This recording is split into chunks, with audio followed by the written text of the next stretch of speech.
Hello, for those of you who don't know, my name is Lewis.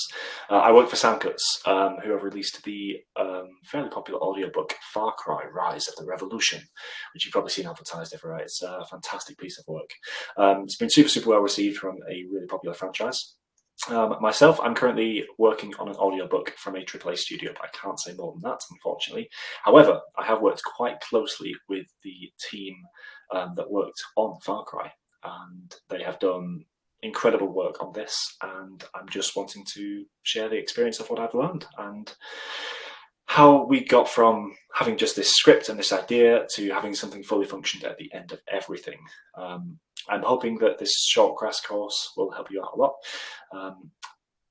We will jump into it. I'll be sharing my screen shortly to show you some kind of little tidbits and how we get from nothing to something. So let me share my screen and we will jump into it. So, first things first. Hopefully everyone can see this. I'm going to keep my notes on here as well so you can kind of follow along with it. First things first, it starts with a script.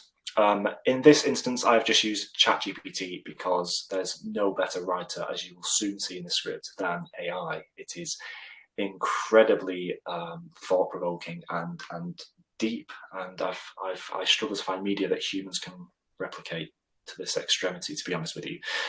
So we get this this ChatGPT script, and effectively its title is called Lost in Time.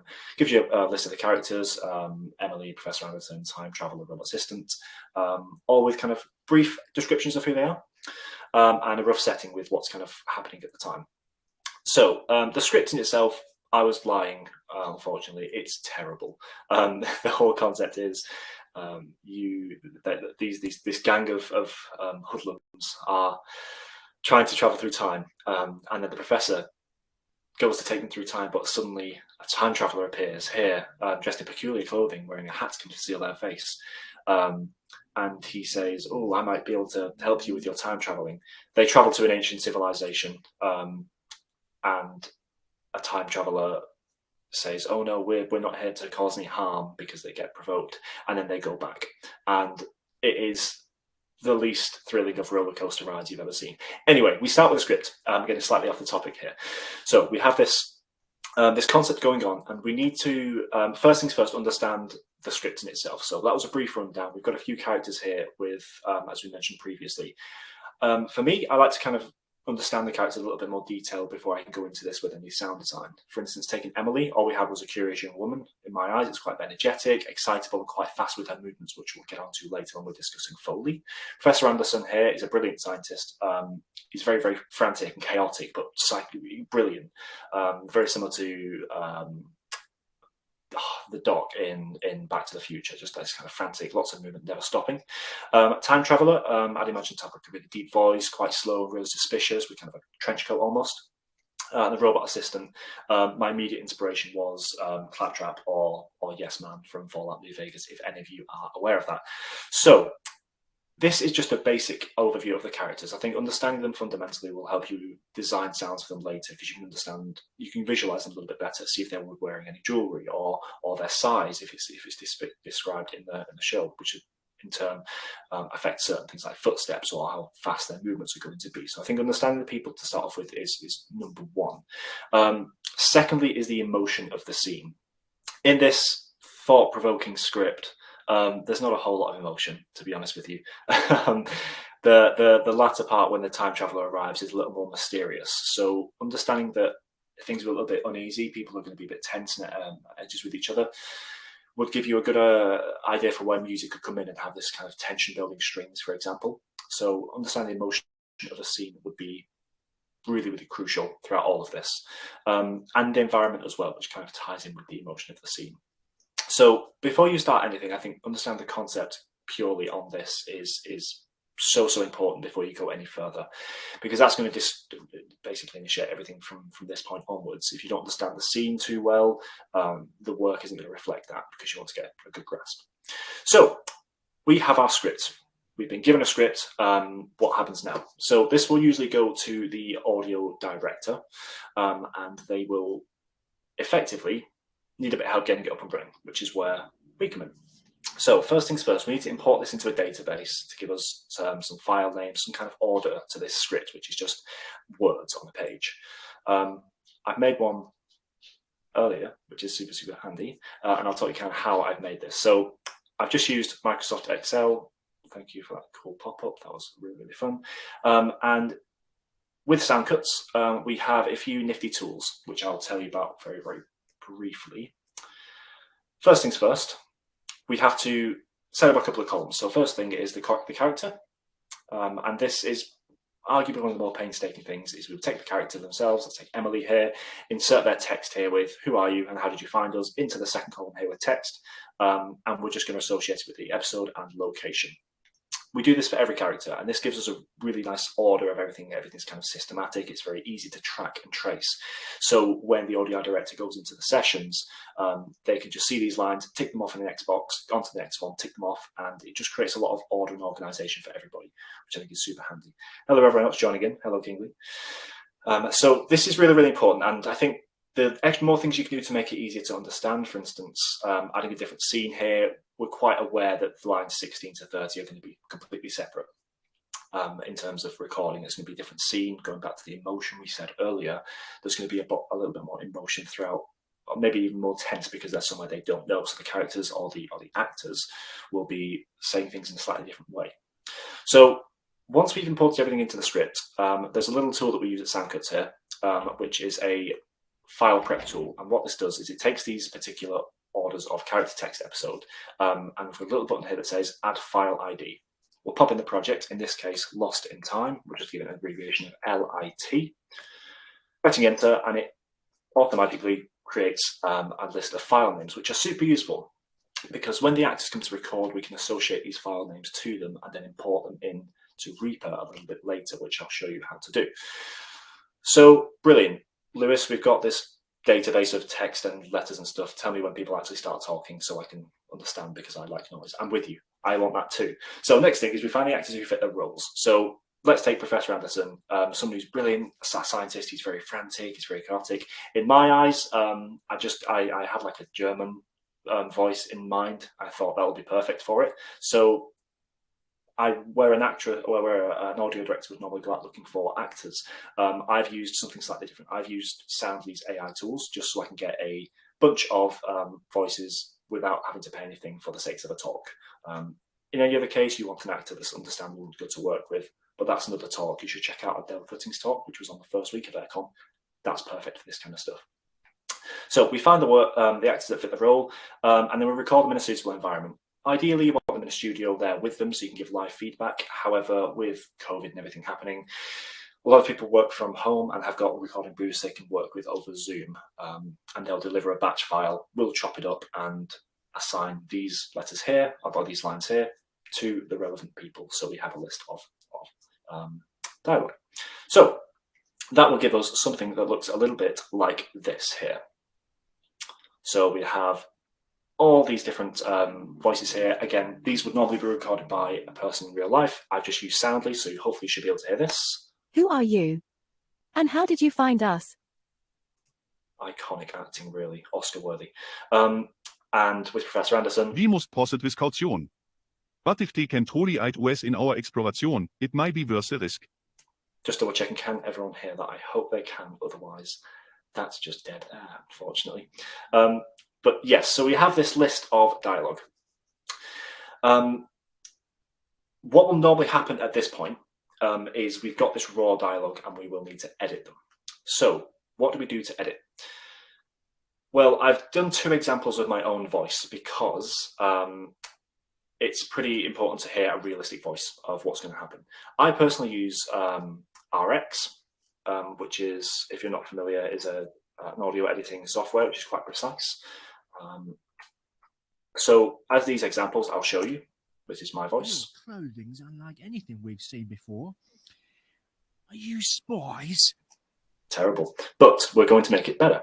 So I'm going to open these with RX9. Some people use something like Adobe's Audition. I think it's Audition, which is super, super reliable and very, very quick to edit things. But this is just going to be kind of a quick crash course on how to use RX for editing. So just to recap, we've got all the acted lines, all come through, all raw. They will need editing. Let me just quickly add something so you can hear this, because I forgot to add this previously. Give me a hot second.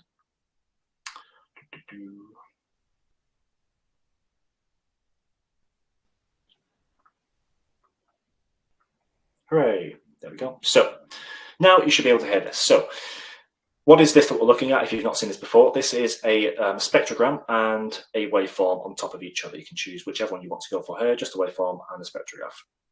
In short, a spectrograph is the frequencies of what is playing. For instance, at the lower half here, we're looking at the bass frequencies, and the higher half is the higher frequencies indicated on this side here.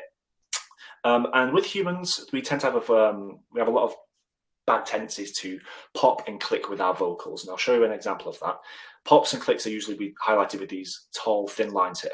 So if I played just this section alone for you, you kind of hear that kind of popping and clicking. Let me know if that's too quiet. I can turn this up for everybody.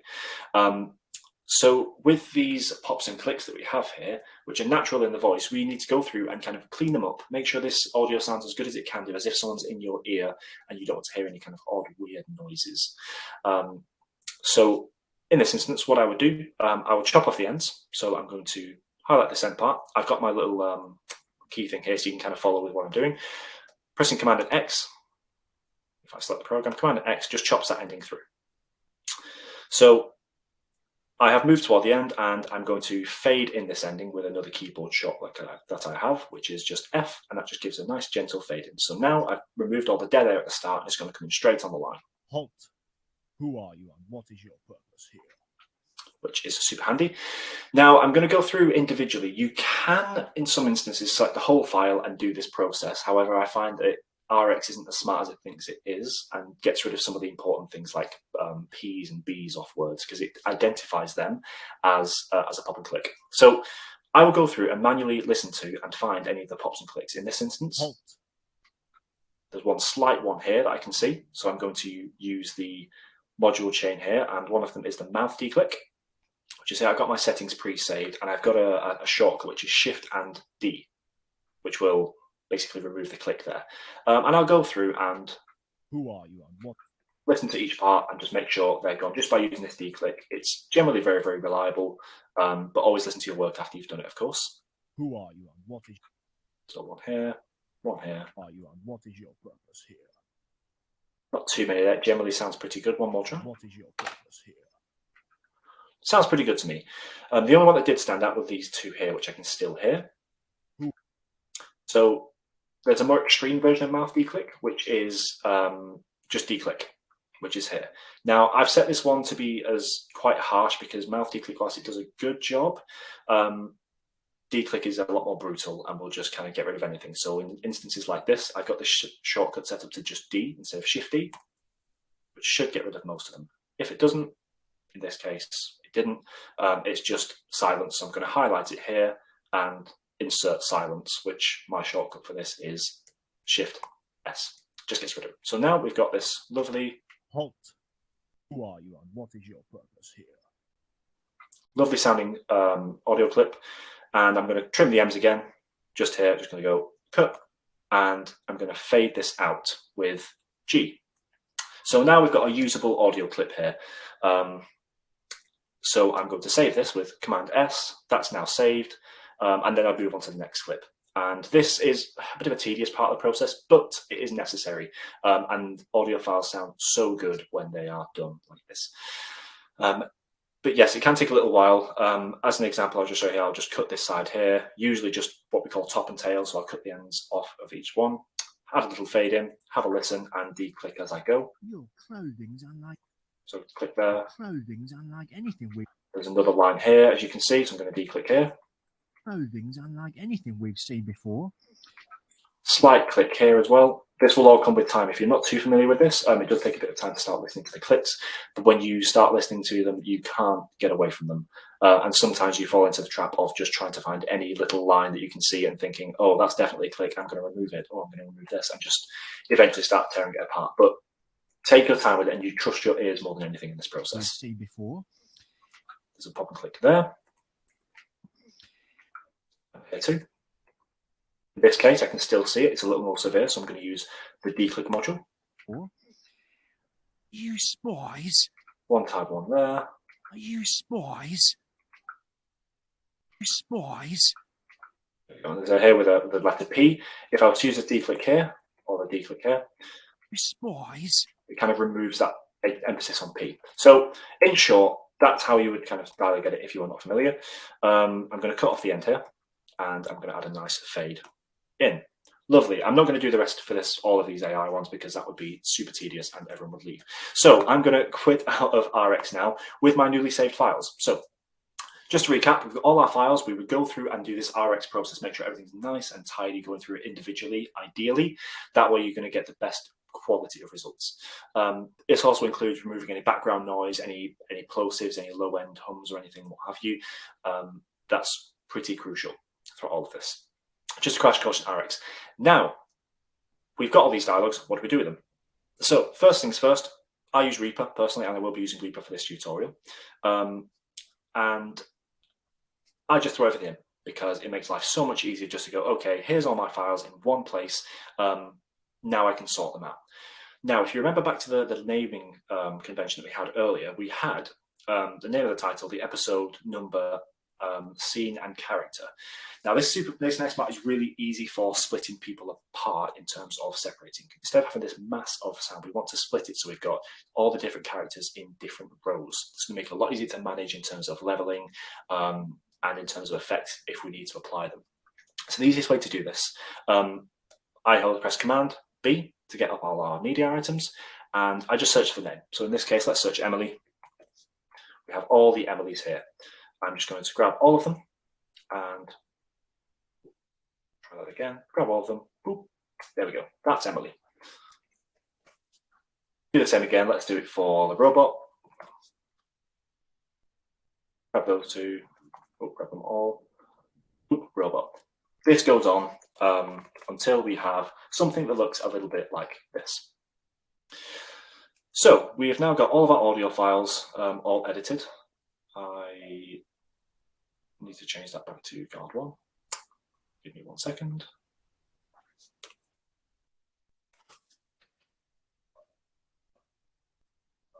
Never mind, we'll figure that out later.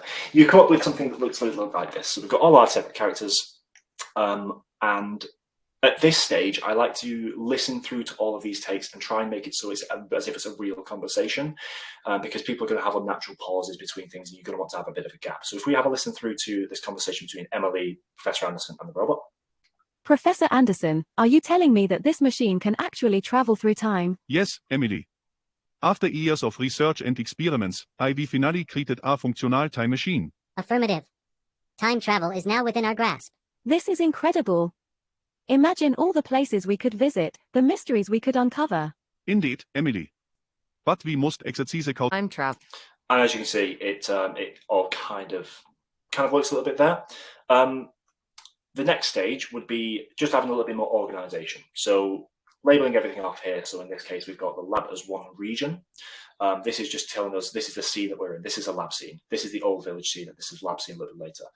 And add markers where relevant. So in this case, we've got here a marker for new time period, if you can't read that there. So this is where there's going to be kind of some form of transition.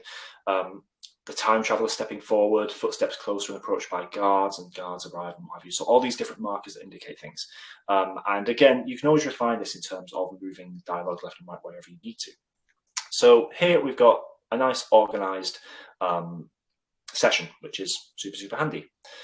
Now, once we've done all the organization, we mean no harm.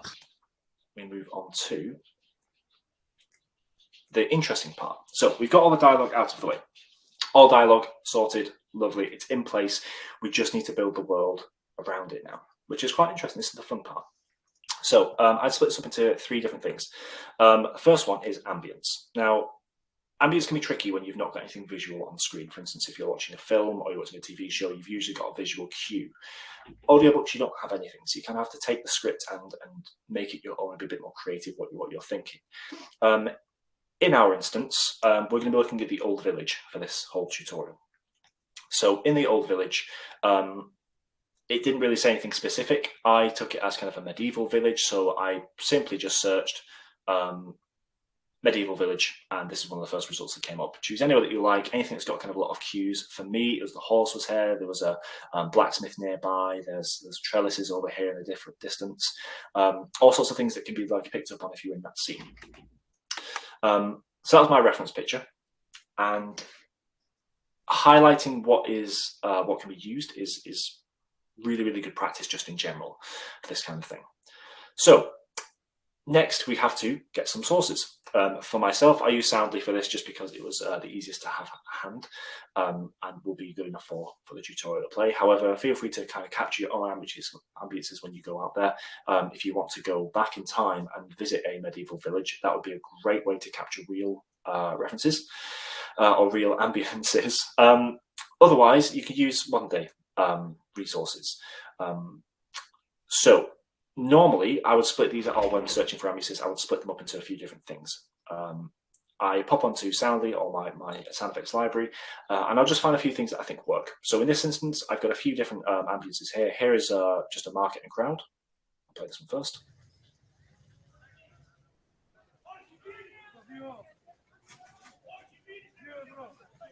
It's like we're really there. And I've just taken a few of these things, just add a little bit more. I love this one because you've got this kind of clopping horse in the background, which fits really, really well. As well as kind of footsteps, just something that just adds a bit more texture to the area.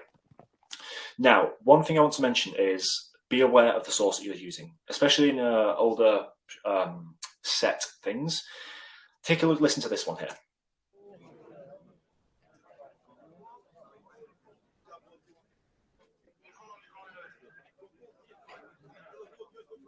So I don't know if you caught that then. There was just a lot of chatter, but there was someone with a walkie-talkie talking over as if it's security. So I think the important thing is, rather than just kind of throwing anything in, having a listen to the source that you've got, make sure it isn't out of context. Like, let's say it's in the Neanderthal times and someone's jingling their keys as they walk past. You just wouldn't kind of get that type of sound. It's just being aware. It's something that can often be overlooked, but just wanted to give you a heads up with it. And I'll usually search for particular things. So in this case, I was just searching for Waller to get some kind of the markets, which is just with all the chatting and all the talking. In some instances, you can use room tone as well. For instance, the lab here, I took one of the room tones, which is just a little bit of something in the background. In the context of it, which I'll show in a second, I've just turned it down and just had a little bit of a mix, and just a few other bits and pieces. All together, we'll take the lab sound here. This is what the lab ambience sounds like on its own. We introduce the of time. Let's just say I have a knack for stumbling upon the most interesting encounters. What do you propose, Stranger? I possess knowledge of various time periods. It just gives it a little bit of an extra edge. So ambiences are super useful, at least as a starting block. You can always improve upon these and do lots of different things to kind of enhance them, which we'll be looking at in a second with SFX. I say that we're looking at them after we've created an ambience here. So let's go back to our list of resources that we have. We'll go over to the old village.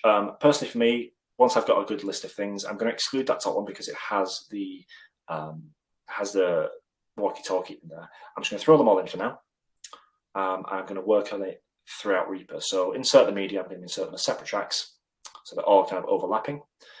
And since the distance is quite long, I'm just going to chop them all up and kind of squeeze them in one by one and see what fits best. So sign off with this one here.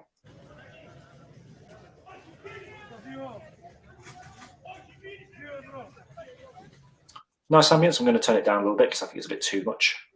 You kind of want this, looking at this reference picture we had earlier, the crowd's more distant and in the back. We kind of want from the way I interpreted the script, want to be a little bit more further away, a bit more distant. Also, Command S, I always love to save my work. It's like RSI, but for saving things. So always save your work. Make it become a force of habit. I'm going to add up another layer here.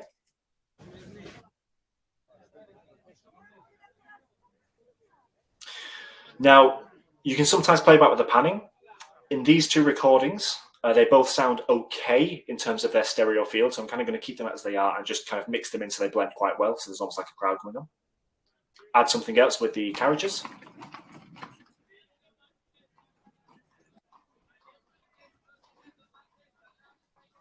Building up that ambience one by one. Fade this in left and right as if someone's walking past.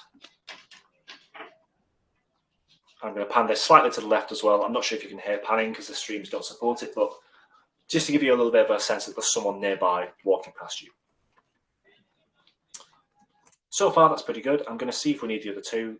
Sometimes you don't always need it, but with the crowds, just some more footsteps. Turn it down, pan it over to a bit more to the right.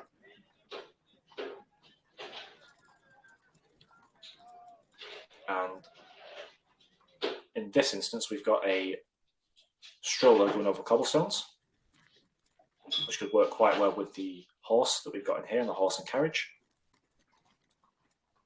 So I'm going to fade this in as we're hearing the horse come by to its peak.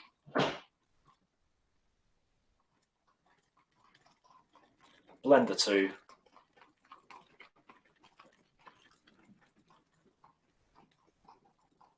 Change this fade type to coming a little more like so. So I'm just listening to the sources we've got and kind of putting them all together. I can make Reaper a little bit louder, of course I can. Sorry, I forgot this stuff does tend to get quite quiet. Give me a second to find loopback. There we are. So just to play this again.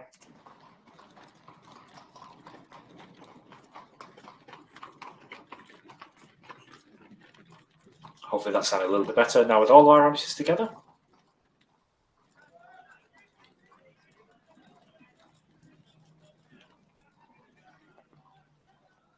So now I've got a little bit more of a lively atmosphere. I'm going to copy over this by holding Command for your Mac and drag it over because we have got some more horsey behavior over here, horse antics, if you will. And I'm just going to fade this out just so it's a little neater overall. So here we have one ambience. Just for sake of ease of use, I'm just going to tidy things up by creating one track here and piecing it together. Because if you make things neat and tidy as you're going by, it makes your life a million times easier. And I've already pre-made a track here, so I'm actually going to put them in here. I should have just done that to start off with. Ignore me. So pop this in here. Lovely stuff. Delete this one. Color coding, just on the topic of this, is really, really good thing to have actually. I just right-click the track itself, track color, and SWS track colors. It just saves your most recent colors, which is quite handy. And makes things nice and easy at a glance. So here we've got our ambiences, which is fantastic. Hooray, we now have some form of life in the scene, which is brilliant. The second thing we need to do is look at the source material sound effects. So let's take the example of the lab here. I've added some extra sound effects that would be on their own a bit odd, but within the context of the scene sound very, very good. So let's just have them listen to the sound effects on their own. So going back to what we said previously, I had a reference image of a lab. I was thinking, okay, there's a lot of containers here, a lot of bubbles flying around, a little bit of electricity. There's a lot more that could be done with this, absolutely, but it gives a good starting point with where you can go. Really take into detail the scene that we're looking at here. There's lots of kind of fancy gizmos and bits and pieces. We'll talk about that briefly in a second. But there's lots of kind of bits and pieces going on here. Now, what the heck was that? So as you may have noticed, I had a marker here saying time traveler enters strange clothing. And this was the effect of the time traveler entering. So we can isolate that just on its own.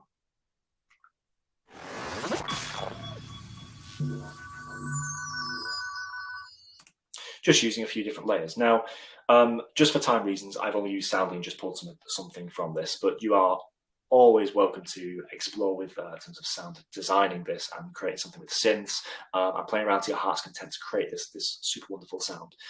Just to keep the length of this talk fairly short, so we don't go on them because it's a lot to cover. I've just pulled in some samples, but they seem to work fairly well in this instance. So we've added a few more kind of bits and pieces. With sound effects, I personally quite like to pan them, normally on an item by item basis. So you can double click your item here and you can change your panning. Or alternatively, you can press P, which I think is a shortcut, and I'll give you your panning envelope if you wish to do that. Panning is crucial to this entire thing, simply because it creates the space. If everything's dead center, it kind of isn't ideal because everything is in your face, and you want to be able to feel the atmosphere around you rather than just having one thing in front of you. So I'm not sure if it's going to come across on stream, but these electricity arcs are on the far right hand side. So over there, I don't know if you heard that on your right speaker or not. And we've got the bubbles here, which are also panned slightly to the right, just to give it a little more space and give you a bit more of a realistic situation of what's going on. Now, add these two together, and we'll do it with this voice as well, just to give it a bit more of a lively scene. Billy. But wie musst exercise Kaution. Time travel is a delicate matter. Wie mussten disrupt the fabrice of the past. I couldn't help but overhear your conversation. If you're interested in time travel, I might be able to assist you. Who are you? And how did you find us? That acting is stellar. But as you can see, it all kind of fits in together and works to create this this storyline here. Of course, you can spend as much time as you like on this and really refine those scenes, which is where the magic really comes with audiobooks. The more time you spend on these, the more bits and pieces you add, just subtly, the better it all comes together. As well as having kind of top tier actors, as you can clearly hear here, you will get a much better performance because actors can kind of give you gasps, give you reactions, go, oh my gosh, what's this? And react to the environment around them, which these actors unfortunately cannot. But that's where you would really sell the image of you are in this room. The actors will sell that they're in there too. And you just piece it together and manipulate it so the listener thinks all this is happening in reaction to that. As I'm sure you've probably gathered by this example here. So let's go back to our village here. Look over there, the unveiling of an ancient artifact. It's said to hold great power. What else can we add to this? So I've preemptively made some sound effects for the old village. A few bits and pieces, nothing too much, but let's add, I mean, in this picture that we had here, I saw a cat. I thought it was a cat at the time. I'm looking at it, it definitely looks like a pheasant. So we're still going to add a cat because I want there to be a cat in this scene. So what I'm going to do, I'm going to actually duplicate these ones just so I can put it all together and make it nice and neat and ready, save me a bit of time. Drag these in, and same thing as earlier, put everything in and just see how it all works in the scene. You can do this with or without the environment. I prefer it with the environment at this point. I'm just going to fade this into It's incredible. We're really in a different time. Remember, Evarione, observe but don't interfere. Wie mussten disrupt the course of history. So I'm going to add a meowing cat just on the Look left-hand over there, side. the unveiling of an ancient artifact. Remember, Evarione, observe. The unveiling of an ancient artifact. It's said to hold great power. Can we get close? That kind of fits in there. We'll have the horse walking on the pavement, so we can actually add this and layer this into the stroller and the cobblestone. I'll turn this down a little bit. Great power. Can we get closer? I'd love to see it up close. We can observe from a safe distance, but we mustn't touch or alter anything.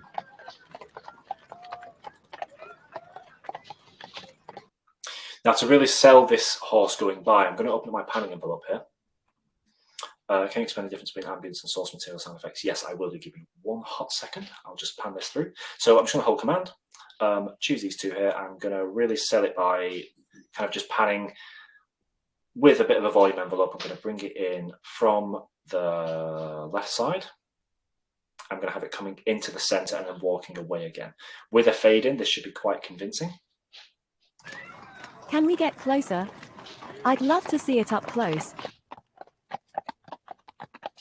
Okay, I'm not sure how well this is going to come across, but the horse is kind of walking past you here and then walking back and giving a larger fade as if it's walking away, like so. There we are. So we've kind of got this realistic horse going by. Just going on to the question from Austin, can you explain the difference between ambience and source material sound effects? Yes. So for me, the way I kind of imagine it is ambiences are usually longer forms of audio, which will be continuous throughout. and the sound effects that would be added as a separate column, I would see those as almost individual instances or events that could be happening within the environment around there. So, for instance, if, let's take this example here, you've got the horse walking by, the horse would be the instance that kind of comes and goes, isn't a continuous thing, whereas people shouting in the Waller would be something that is continuous. This is all kind of the way I work personally. I think it makes sense to me. However, if there are any things that work better for you in your workflow, then 100% go for it. Looking at these human footsteps here, debatably these could be put into the village sound effects column, absolutely, because it is a single instance. Also, same here with the cobblestone and the strollers. Both are absolutely fine. I just prefer to work in this kind of split manner, just so I can easily find things a little bit later. I'm just going to switch on my envelope point mover as I move things here, because I've got a second horse going by here, so I'm just going to duplicate the same thing. Ideally, you possibly have a secondary source, which doesn't sound identical. Just for the sakes of this and time, we're just going to copy it over. But the more sources, the more variety you have, the more unique it's going to sound, the more immersive it will sound. I'm going to switch this off. The only reason I switch this on is because my automation data from the pan would move over with it, and in this instance, I'm going to make it come from the opposite direction. I'm just going to flip everything over and drag these points down instead, just to give it a little more variety so it's not the same thing happening all the time. Oh, that's the wrong click. There we are. So we've now got a little bit more life in this. We've got some cloth as well. I'm going to leave the cloth, I think. I didn't see any flags in here, and I mean, you've got some of the kind of roofing here, but I think for the sakes of this, I'm not going to include it in, but just for time purposes. Thirdly, character foley. Now, this is one of the most important aspects of this entire project, and it is one of the most time-consuming, in my opinion. What it effectively is in an audiobook, if we're taking this scene, let's just have a quick listen. But don't interfere. We mustn't disrupt the course of history. Look over there, the unveiling of an ancient artifact. It's just two talking heads that are floating in midair. And this was a really hard lesson for me to kind of take on, because I didn't understand why it didn't sound too good at the start. And then thankfully from the amazing team at Soundcuts, they all basically said, hello, we're here to fix all the problems. And they did wonderfully by adding character foley and giving these characters a little bit more life and movement as if they're there in the scene. Whether this is something minor, just like some cloth movement as they're going by, the footsteps to match the ambience which is going around, all these little tidbits which all create the life and soul of the characters, which is super, super important. So footsteps, cloth, distinct features about these people would be super, super handy.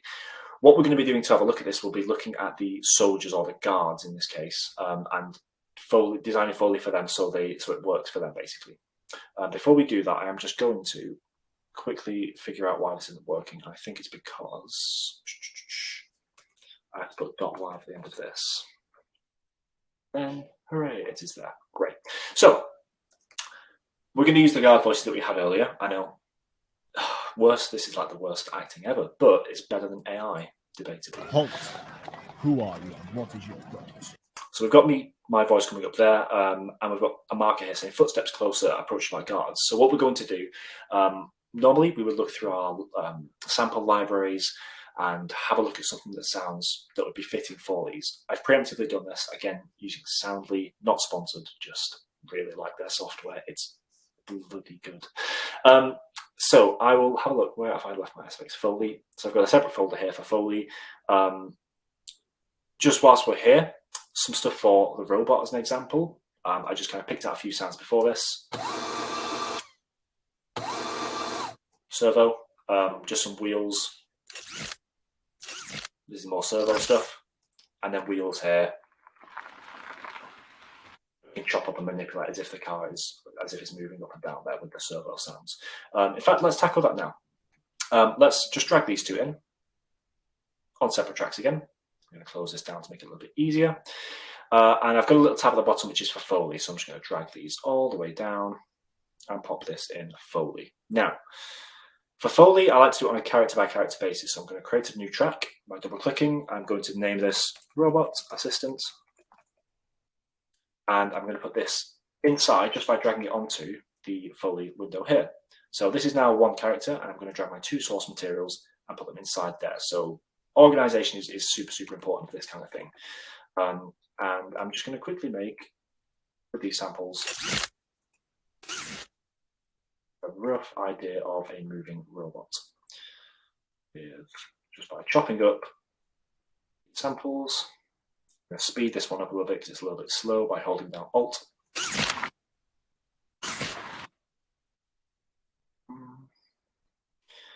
And this is generally what you're going to spend most of your time doing, is just piecing things together so it sounds like real life, which is the trickiest thing. I actually want to get a stopping part of the car, which would be ideal. So I'm just going to pinch this end part, delete the middle bit, and just kind of stick it on, and hopefully it crossfades well. If it doesn't, we'll work on that. But usually a little bit high pitched at the top there, but we're not going to go into too much detail. I'll actually stretch this out a little bit. So that can be kind of one step for the character in question here. We can do this a bunch of times. I don't want to waste all your time by doing this, but you understand the concept of what we're doing there. So if we take the context of the script, we can find when the robot is kind of saying something here. We should return to our time, Professor. It seems our presence has attracted unwanted attention. So you can see they're saying something along the lines of, we think we've been seen. So I'm going to drag this along here, and I'm going to line it up as if the robot is kind of coming and saying, attention, attention, something has happened. So Leave peacefully. We should return to our time, Professor. It seems our presence has as you can see, it's kind of working We should return to our time, Professor. as if the characters kind of come into the scene. We're going to do the same thing again, except we're going to do it with the guards, which will be a little bit easier to kind of distinguish, because it sounds a little, there's a clear distinction between the two in terms of voice. So the guards come in here. I'm going to add a new tab here. Again, organization is key. God, you end up having like a million of these tracks by the end of it, but when it's all organized, it's great, and it's not super CPU intensive either, which is always ideal. So let's go guard. I'm going to put footsteps, because I know I've preemptively made some footsteps, and I'm going to put some armor. And what else have we got in the guard section? Let's pick cloth. Now I'm actually going to duplicate a few of these, because I know we've got quite a few bits of armor. In some instances, layers can be awesome, because layers make some lovely, lovely, just thick sounding, heavy guard type movements. In this case, if we have a listen, some really nice steps there. A little bit more dirt and grit underneath those steps. A bit more metal climbing. So I'm just going to kind of just try a mix of those ones for footsteps. So same again, separate tracks. Just going to duplicate these and drag them in. They should all be fairly well synced up, because I think they're all 1 second increments, which is good. And I'm just going to chop, chop, chop, and chop. Just get some continuous footsteps. And I'm actually going to, because I know they're going to be coming in, getting from far away, I'm going to just lower their volumes and bring them up slowly. You could do this with automation. I quite like this because it gives me full control over each footstep, rather than messing about with tiny little lines and what have you. So I'm going to do this, do this, do this, do this, pop it in, and here are the footsteps. We can observe it from our safe distance, but we mustn't touch them. Halt. So the dialogue comes in here, and the footsteps are way too slow, we can all agree. So I'm just going to drag them all, try and chop them down a bit, and add a fade for all of them, like so. Same with the other side, just like so. And then we've got a little bit more movement in terms of them, so they're not overlapping. These should sound pretty good. When we're not kind of caught up for time, I would suggest taking a bit more time to do this, make it sound as good as possible, because this is just a bit of a rush talk to make sure we cover all the points. However, the concept is still the same. We're going to make sure each footstep sounds good. So here we are. Halt. Who are you? So we're a little bit too early there, so I'm going to pull it back. Halt. There we are. Sounds a little bit loud, so I'm just going to bring everything down. I love the little tip. I really hope this works, because it'll save me so much time. If you hold Alt, it will do the same fade for all of them. It probably will, but because I've done it on one, it might not do it for all of them just yet. But I will try that out with the next set of samples. Ooh, oh, no, that's not doing it. But yeah, so you can see here we've got a bit of movement from the footsteps coming along. That kind of ties in with armor, but we'll try another one of our armors here. Now with this one, a lot of reverb on that. I'm not sure if you can hear that, so huge tail. I'm not into that personally because I'm going to add my own reverbs later, which we'll discuss. So I'm going to remove that one. Footsteps there, they sound fantastic. We'll have that as the armor. I'm going to drag this in, or we won't. My computer will crash instead. That's much better. We'll drag that in for armor. So as you can see, all I'm doing is just listening to sounds that I've had previously and just putting it all in together and layering them, at least at this point. So I'm going to add this cloth movement in here for later because I want this when he goes halt. I'm going to add some jacket movement for the cloth. So we've got a couple of new samples in here. I'm just going to line up these footsteps. Thankfully, we've got the waveforms to go off there. I'm just going to line them up and get them all in sync to the footsteps as if the character is moving. Where those dirt footsteps, put the dirt footsteps in, like so. These are all quite quick, so I'm just going to chop them down. So I'm going to try that fun trick of holding down Alt. No, it doesn't do it, unfortunately. It's right Alt. Oh my gosh, you're crazy using right Alt. Oh, this is a Mac. Do I have an Alt key? I thought it's just Option, and I don't think I have an Alt key. There's probably something for that. I'm very sorry. But that's a great tip to have. I think using Reaper shortcuts is crucial, really, and finding what works for you. Ultimately. So now we've got a little bit more movement. I'm just going to mute the cloth. Here's the footsteps. Halt. Who are you? Lovely stuff. That sounds pretty convincing at this point. I'm just going to do some fade-ins again, like so. And again, this would apply to each character individually. We would add, if time wasn't an issue, we'd have a lot more stuff for the movements of the robots. Would be super fun to work with, and the mysterious man as well with a deep voice. I feel like I get some really fun stuff with that. Options should work. Why is it not working? Maybe I've probably redone it for something else. Not to worry. For everyone else out there, if you highlight everything and hold down Option or Alt, and then you drag it, and it should, in theory, do the same fade for everything. Is it Control? No. It's probably a setting that I've changed, but that's a good tip for you. So I've got some lovely bits of movement there with footsteps. I'm going to add some jacket stuff now.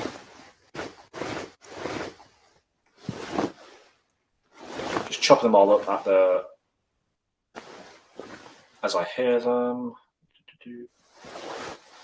And my intention, these are clearly too long. So what I'm going to do is I'm going to just make them a lot smaller.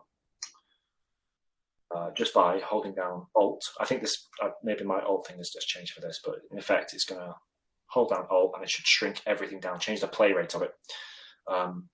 Lewis saying shortcuts not working, classic Reaper. Go back to Logic. I'll join you because I love Logic. So we're going to drag all this over. I've just made them a little bit shorter. Be careful when changing the rate of them. Sometimes it can, if the sample rate is very, very low, it can sound a bit muddy, especially if you're stretching out. If we have a listen to these now.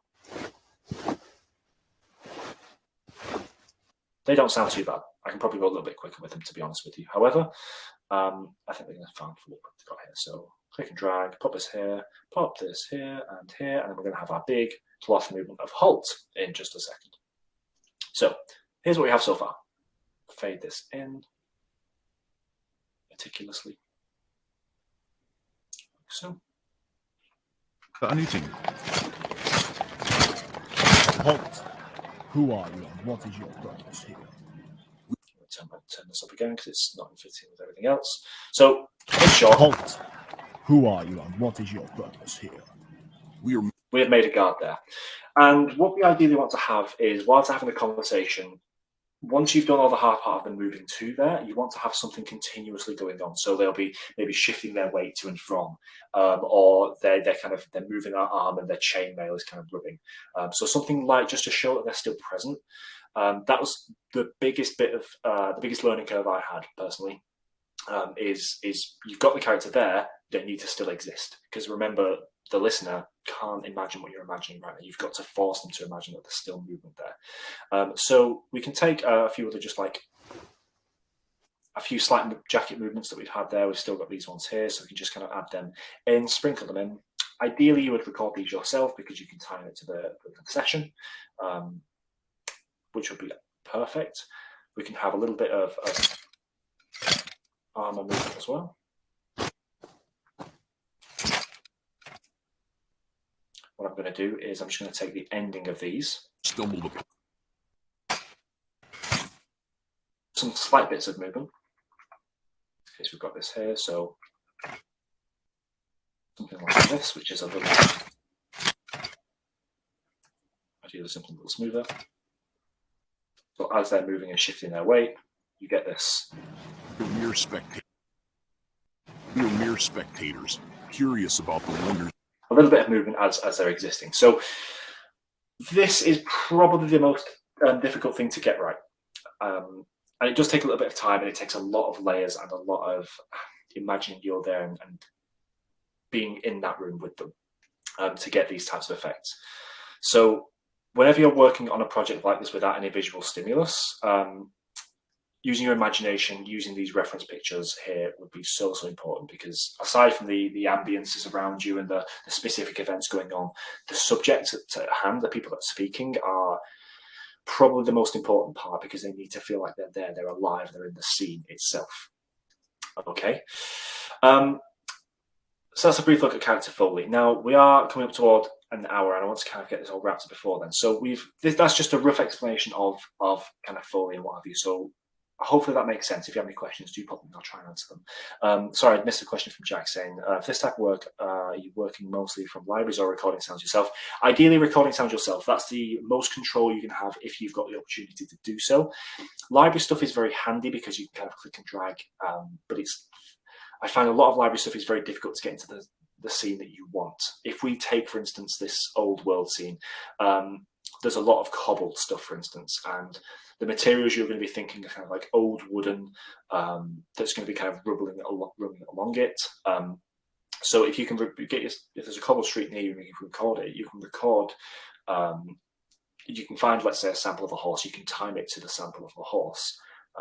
But all in all, if you've got the space to do so, and you've got ways to kind of get some really good quality samples that you can create, do it yourself. It's also really good practice, and probably the most fun part of doing any of this, to be honest. I really like doing it. It's just sitting there making noises and getting paid, which is always good. Also making it sound good, which is super, super important. Lovely stuff. So the last two things I wanted to kind of add on to here are impulse responses. Now, impulse responses are effectively, they create space. They will take the reverb of an area and they will apply it to the words that are spoken. So I'll explain this by doing it. It'll be a little bit easier to understand. So first things first, I'm going to create a new track. I'm going to call this impulse response. In an ideal world, you would have multiple different impulse responses for different scenes. For our sake of time, we're not going to do that because it is a little bit of stress. So first things first, I want our voices. If we listen to our voices, they're very dry. This is incredible. We're really in a different time. Not a lot going on there. So I'm going to click my root button for impulse responses, and I'm going to add a new receiving side. You can do this vice versa by clicking that and sending it another way. So if you were to click on the dialog here and click send, you can do it this way as well. They both link the same ways. And I'm going to send it to the impulse response. Now you'll see these two change colour. One's yellow, one's blue for receiving and sending. Now what's happening is we are now receiving the same signal. This is incredible. Through here. You can see them both. It's doubled in volume because it's playing back twice. This is incredible. So I'm going to add an effect here. Now, there's a lot of different impulse response plugins that work with this. For me, I use Reverb. I think it's super lightweight and it just works a treat. So we add reverb here, and what am I looking at? Well, this is a very basic reverb impulse response, Majiggy. So here you click the add. It's got a few different functions. You've got all these different options. One we're interested in is file. So this here is where you can add your own reverb. You can create it using the reverb generator or using an alternative reverb generator, but it's very, very tricky to get that realistic sound. So if we add a file, we're going to Audiobooks Talk here. I've got some impulse responses here. Now these can be gathered by one of two ways. Finding it online, finding other people's, and with permission, of course, using it for work, especially if it's commercial. Or you can record it yourself. It's surprisingly easy to do this. The easiest way I've found is by clapping in an environment where you want to record. So let's say you're in a tunnel, set up your microphone where you want to go, just clap, and it will create that reverb tail. You can probably hear the reverb in this room. I would clap here, capture this, and then I can what's called deconvolve it later, and it will just take off that harsh transient, just keep that reverb tail, and it can be applied to the sound. The other way to do this would be by using a sine wave sweep. So you would get a 30-second 0 to 200,000 hertz sweep, which goes across all frequencies, and that would give you a more accurate reverb depending on frequency. So your microphone would pick up that sine sweep, pop it into the relevant software. I believe Reverb can do this, deconvolve it, which is just this button here if you can't see it, and it would work out what's going on, give it the original sound file, it will take that away and just keep the reverb. So I'd highly advise looking into it and figuring it out. It's really, really fun. I made a reverb of my phone speaker, and that's been super, super handy just for realistic phone conversations. You get an actor's voice in, you would use that phone speaker, and it's like they're talking on the phone, but you don't have to process it manually. Super, super handy stuff. Anyway, we have got two here that we can try. Let's try City Streets first. Now, what does this do? So we're going to be sending our dialogue straight through to the impulse response, and this impulse response will be editing it with the reverb of the city streets. So let's have a listen to the reverb on its own. We're really in a different time. Remember, Evarione, observe but don't interfere. You can hear that reverb tail straight away. Super loud, so we are going to pull back the dry. I personally like to, pull down the wet. I personally like to completely get rid of the dry signal, so it's just wet. That way I've got full control of my dialogue here, and I can adjust the impulse response individually here. So this is incredible. We're really in a different time. Tailor it how much Remember, I want. Evarione, observe but don't interfere.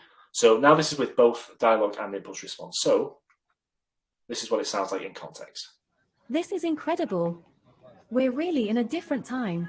Remember, Evarione, observe but don't interfere. With this We muted, mustn't disrupt the course of history. Look over there, the unveiling of an ancient artifact. It's said to hold great power. it really changes the space and gives it that little bit extra realism to it. We can also try another one here, which is Town Hall Square Meeting, which I think will be a little bit more spacious. We can give this a try and see how this sounds. This is incredible. We're really in a different time. Remember, Evarione, observe but don't interfere. With it on, We mustn't subtle disrupt the amount. course of history. Look over there, the unveiling of an ancient With it artifact. off. It's said to hold great power. Can we get closer? I'd love to see it up close. Personally, for me, I think the city streets work a little bit better, but it's all about finding that balance and finding the right sound. Sometimes they sound very boxy, and if you're in an outdoor environment like we are, we want to try and avoid that as much as possible, because if you've got some who's contained and it's an outdoor field, it'll just make the listener think, what are you doing, you crazy people? But impulse responses, yeah, I absolutely adore them. Collect all of them, use all of them, they are amazing. This doesn't have to be for voice. It gives you the most control over voice. You could also, let's just duplicate this. I'm going to choose the routing on this box here, and on the receives, I'm going to delete this because we've already got something for dialogue. We could put IR DX. And for the second one, I'm going to put IR SFX. Oh, if I can spell, which I cannot.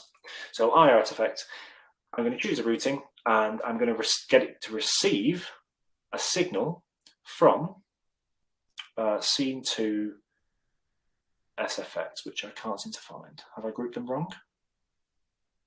Yeah, so track 32 is where I want this from. So I'm going to go into my routing. That was the wrong one. Whoops. Give me a second. DX, yep. So choose routing, receive from number 32 or village. This is where labeling things comes in really handy because you can quickly do this. So now we've got all of our Foley sounds, which we made earlier with the horse, coming Get through closer. with an impulse response. I'd love to see it up close.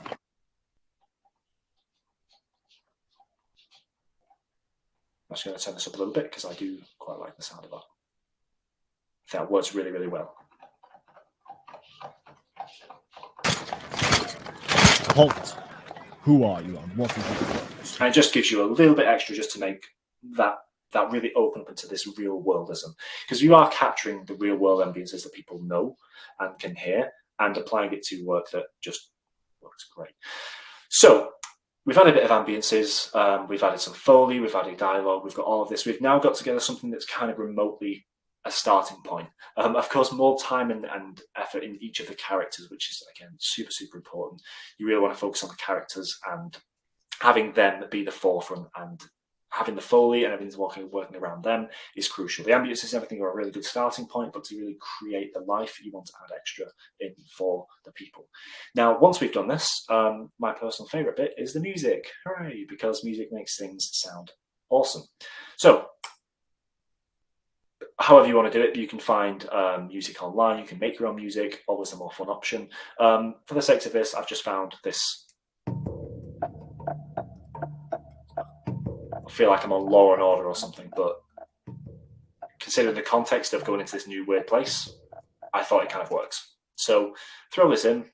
Again, organization is key. We're going to have ideally a different color for this too. I like to color my music tracks purple, and this is going to be music.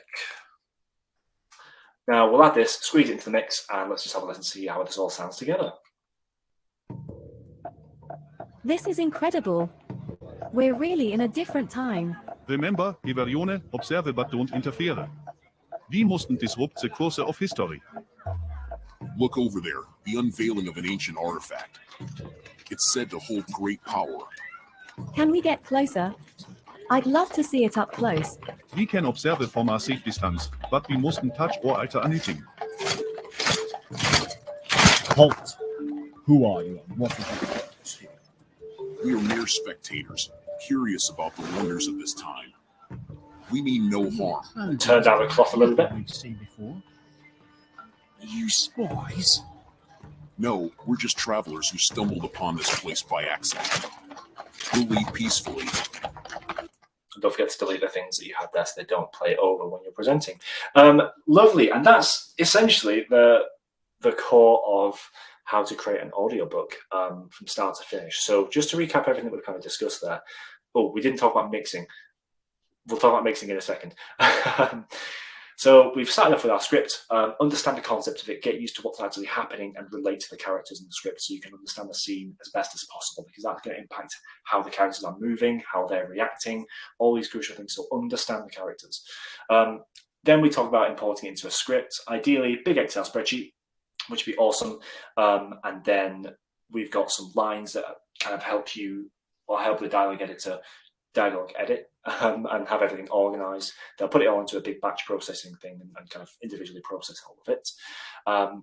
Put it all into a project, create some ambiences, which can be used for reference pictures, which are awesome. Split it up into kind of room tone, wall, any other things that are appropriate to that particular scene. And then mix them in together so you've got this nice kind of base.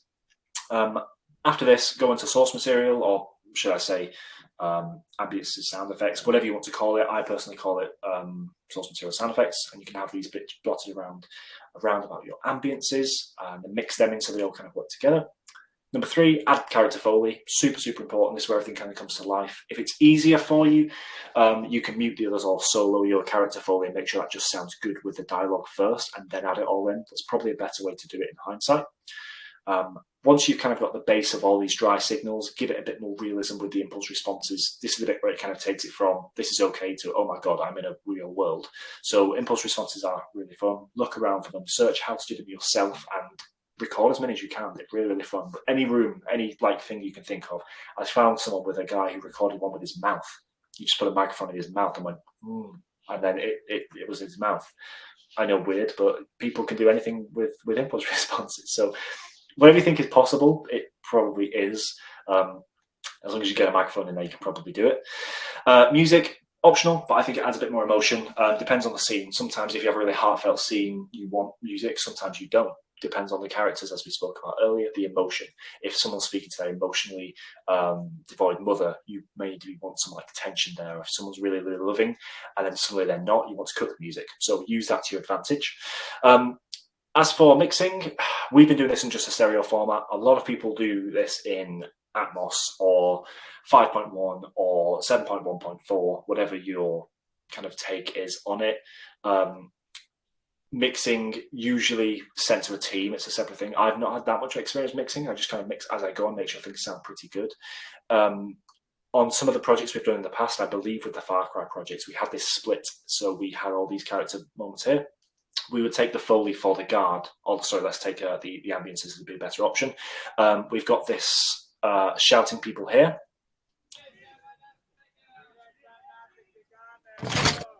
We would assign that to be just on, let's say, the left surrounds or the right surrounds. Let's say we have a bird flying over the head. We could put that on the overhead channels. And we'd effectively sort them so that they would be able to be bounced as an overhead stem, a left surround stem, right surround stem, center stem if you have that as well, potentially even a subwoofer stem if it calls for it, though audiobooks generally don't need that. And generally that's kind of how mixing does. We, at least from my perspective, we would just collate everything together, send it off to a team to specially mix it for their setups, because I don't have that setup personally. I don't know that that's something that we do. But I can't talk too much about mixing. Just mix as you go, make sure it sounds as good as possible as you're doing it. And yeah, that's kind of everything there. With all things, it all takes time. So the more time you spend on it, the better it's going to sound, both learning outside of this and working on the project. And more layers will generally give you more immersion. So try and create that space as best as you can. And just really picture where you are. Any little minute detail. Imagine there are crickets walking nearby. If there's someone walking past, what are they holding? What have they got around their neck? Have they got any necklaces? Are they wearing like leather? Is it going to be kind of polythene? What are these details you need to be super, super clinical about? Because it all adds up. And eventually you'll get a result which sounds very similar to the Far Cry Rise of the Revolution stuff, which is fantastic. I don't know if I can play it on this stream, unfortunately, but definitely check it out for yourself. It is on Audible, and it is a stunning bit of work, which takes all these concepts and puts them to the highest caliber. So definitely check them out. It's super, super cool. And yeah, if you have any questions, pop it in chat now or message me after this. I'll be more than happy to help. And I hope you learned something. I nearly ended the stream. I wanted to stop my stream. That was dangerous. But yes, I hope you learned something, and I hope it was as good. I'm just going to catch up on chat to see if there were any questions that I did miss. But thank you so much for sticking around, everyone. I hope you enjoyed it. Yeah. Over-editing is a real problem for an experience. Yeah, absolutely. Over-editing is one of the biggest problems I come across. People get artifacts in left, right, and center. Just be super, super gentle with it. Find out settings that work for you with RX. A lot of the time, it's the frequency skew, which I find is a big problem. Some people have it too low, and it takes off some of the low-end pops and clicks. For voices, you kind of want to keep it around about 5,000 hertz would be ideal. And it generally does a gentle job of getting rid of most things. But yes, I'm very glad you've all enjoyed it. 10 out of 10 guard would halt again. Absolutely. Yes, lovely stuff. Well, thank you so much all for joining in. Like I say, if you have any questions, drop a comment, what have you. I'll stick around for some talks later. We've got some fantastic talks coming up. Yeah, I believe we've got the freelancing chat a little bit later. With Kevin and Jake. They're fantastic. And Katarina's talk, which is on in about 20 minutes. So grab yourself a drink, go to the toilet, whatever you need to do, and get ready for it, because it's an introduction into classical music recording, which I will be there for, because that sounds awesome. You're very welcome, everyone. You're very, very welcome. When you're working on a longer book, like at least 10 hours, do you keep it consistent throughout? Do you work scene through scene? I try to keep things consistent as possible. I prefer to get all the dialogue in. So let's say there's like a 10 scene project, and I'm doing it to this caliber. I will be working on it scene by scene. So I'll get all the dialogue in, and I'll go through the first scene. Let's say there is a I don't know, an ice rink as an example. I'll try and capture, I'll create a really nice solid base of an ice rink that can be replicated when it's used again in the future. So there's some consistency throughout each scene. And then I'll have little tidbits of what I can use, like ice hits or something on the surface to kind of give that like there's someone skating around. But for consistency, yeah, I'll look at the scenes of where they are. I'll make a bunch of different projects for specific scenes. So I'll make an ice rink scene, I'll make a supermarket scene, I'll make a home scene. So we've got that consistency with things like a fridge running or like a fan running or anything like that. So generally scene by scene, to do it all in one big chunk is very, very difficult because I can't keep track with all that. So I will stick to it once, and if I can copy and paste it over and then adapt it, then I will, depending on the time of day and a lot of other bits and pieces like that. But I hope that answers your question. Lovely stuff, everyone. Right, I will end the stream. Thank you so much for tuning in, and I hope you all have an incredible Wednesday, and catch up for the rest of the talks as well. Yeah, bye everyone.